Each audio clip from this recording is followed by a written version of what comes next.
Hello dear friends, કેમ છો? મજામાં? હું ભાવિકા ભાયાણી. ચોમાસાની શરૂઆત થઈ ગઈ છે.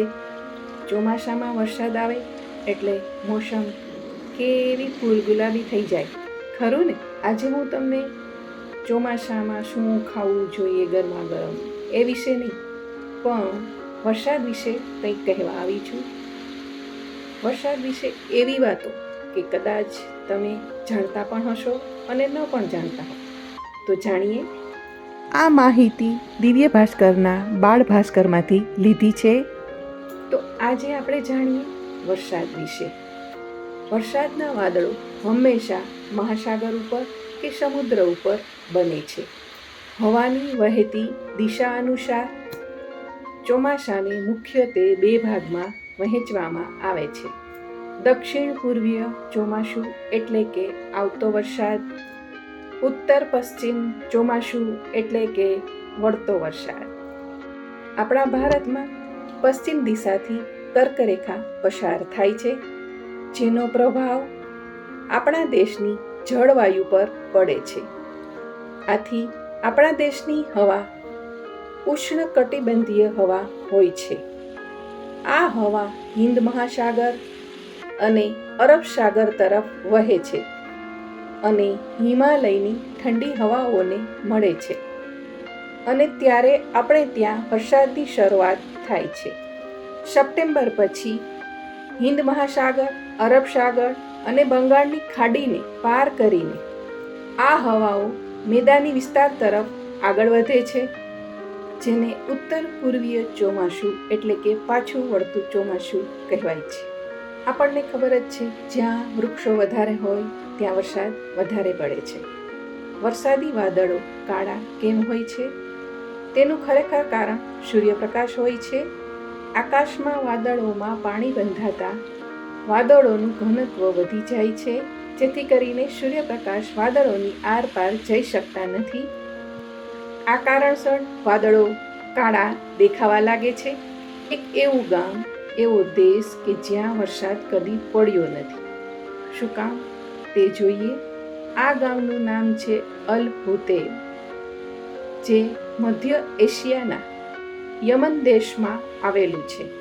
વરસાદ ન પડવાનું વૈજ્ઞાનિક કારણ એ છે, આ ગામ 3200 મીટર ઊંચાઈએ વસેલું છે. વાદળો બનવાની પ્રક્રિયા 2000 મીટર ઊંચાઈ સુધી જ સંભવ છે. એટલે અહીં ઘણા નીચા વાદળો બનતા હોવાથી અહીં વરસાદ પડતો નથી. વરસાદમાં નાહીએ તોય ભીંજાય નહીં. એ કેવું? તે જોઈએ. જો તમે કોઈ રણ પ્રદેશમાં હો તો વરસાદ આવે તો તમે ભીંજાશો નહીં.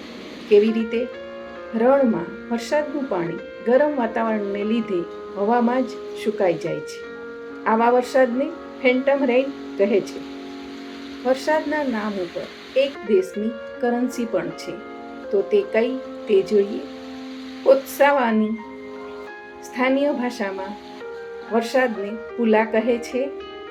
વરસાદથી થતા આર્થિક ફાયદાઓને લીધે આ દેશની મુદ્રાનું નામ પુલ્લા રાખવામાં આવ્યું છે.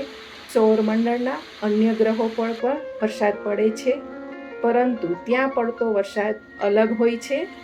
જેમ કે બુધ ગ્રહ ઉપર સલ્ફ્યુરિક એસિડનો વરસાદ થાય છે. શનિ ગ્રહના ઉપગ્રહ ટાઇટન પર મિથેન વર્ષા થાય છે.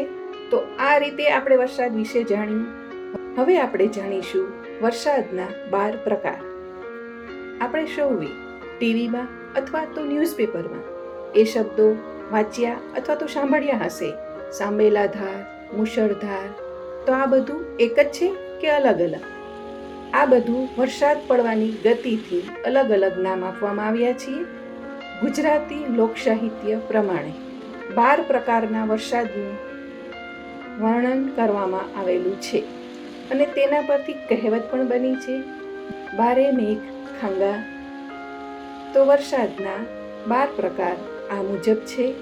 પ્રથમ, ફર વરસાદ, જેનાથી માત્ર હાથ પગની રોવાટી જ ભીની થાય તેવો સામાન્ય વરસાદ. બીજો પ્રકાર છે છાંટા. ફરથી થોડોક વધારે એને છાંટા વરસાદ કહેવાય. ત્રીજો પ્રકાર છે ફોરા, છાંટાથી થોડાક વધુ મોટા ટીપા એટલે કે ફોરા વરસાદ. ચોથો પ્રકાર છે કરા, જેનું તરત જ બરફમાં રૂપાંતર થઈ જાય તેવો વરસાદ એટલે કરા વરસાદ.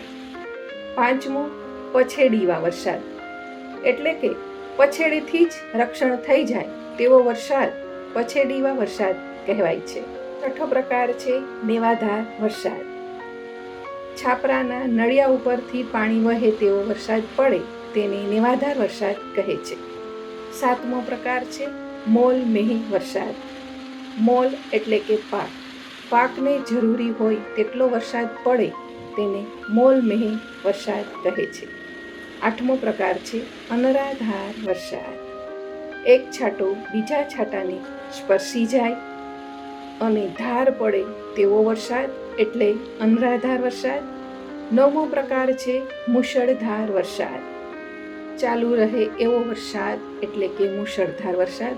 મુશળ એટલે સાંબેલું એટલે આ પ્રકારને સાંબેલાધાર વરસાદ પણ કહે છે. દસમો પ્રકાર છે ઢેફા ભાંગ વરસાદ. વરસાદની તીવ્રતાથી ખેતરોમાં માટીના ઢેફા નરમ થઈ તૂટી જાય એ વરસાદને ઢેફા ભાંગ વરસાદ કહે છે. 11મો પ્રકાર છે પાણ મે વરસાદ. ખેતરો પાણીથી છલોછલ ભરાઈ જાય અને કૂવાના પાણી ઉપર આવી જાય તે વરસાદને પાણ મે વરસાદ કહે છે.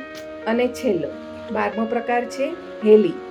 ઉપરના 11 પ્રકારના વરસાદમાંથી કોઈને કોઈ વરસાદ એક અઠવાડિયું સતત ચાલુ રહે તેને વરસાદની હેલી કહેવામાં આવે છે. તો આ હતા વરસાદના 12 પ્રકાર. વરસાદ વિશેની માહિતી મેં તમારી સાથે શેર કરી.